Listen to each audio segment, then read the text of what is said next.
1908 সালে আজকের দিনেই ফাঁসির মঞ্চে শহীদ হন বিপ্লবী ক্ষুদিরাম বসু। এই দিনটিকে আত্মবলিদান দিবস হিসেবে পালন করল বাঁকুড়া জেলার গঙ্গাজলঘাটি চক্রের শিক্ষক শিক্ষিকারা। গঙ্গাজলঘাটি চক্রের প্রাথমিক শিক্ষক শিক্ষিকারা তৈরি করেছেন দিশারি ওয়েলফেয়ার অ্যাসোসিয়েশন। সারা বছর ধরে একাধিক সমাজসেবা কাজ এবং সাংস্কৃতিক অনুষ্ঠান করে থাকে সংগঠনটি। রবিবার গঙ্গাজলঘাটি ব্লকের দুর্লভপুরের একটি বেসরকারি লজে স্বেচ্ছায় রক্তদান শিবিরের আয়োজন করে। বীর বিপ্লবী শহীদ ক্ষুদিরাম বসুর প্রতিকৃতিতে মাল্যদান ও পুষ্পার্ঘ্য অর্পণের মাধ্যমে অনুষ্ঠানের সূচনা হয়।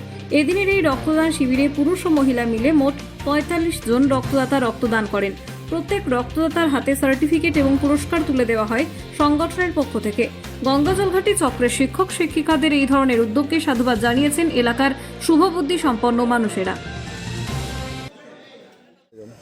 আজ আপনারা জানেন 11ই আগস্ট শহীদ ক্ষুদিরামের আত্মবলিদান দিবস। এই আত্মবলিদান দিবস উপলক্ষে আমরা প্রত্যেক বছরের ন্যায় এই বছরও দিশারির তরফ থেকে একটা স্বেচ্ছায় রক্তদান শিবির আমরা ব্যবস্থা করি এবং এবছরও সেটা করেছিলাম।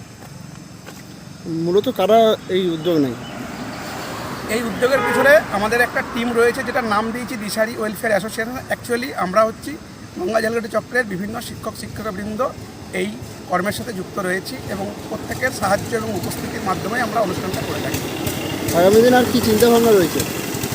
আমরা প্রতি বছরের নয় ব্লাড ব্যাংক যেমন করছে, ব্লাড ক্যাম্পটা যেমন করছি সেটা তো করবোই। এছাড়াও শীতকালে দরিদ্রদের বস্ত্র বিতরণ বা দুস্থ বাচ্চাদের যদি এডুকেশনাল বিষয়ে আমরা হেল্প করতে পারি, এই বিষয়গুলো, কিংবা কোনো স্ট্রিট কর্নার করে সেখানে আপনার দোকান বলে কোনো ভালো মানের কাপড় পোশাক যদি আমরা বিতরণ করতে পারি, এই ধরনের চিন্তাভাবনা আমাদের রয়েছে।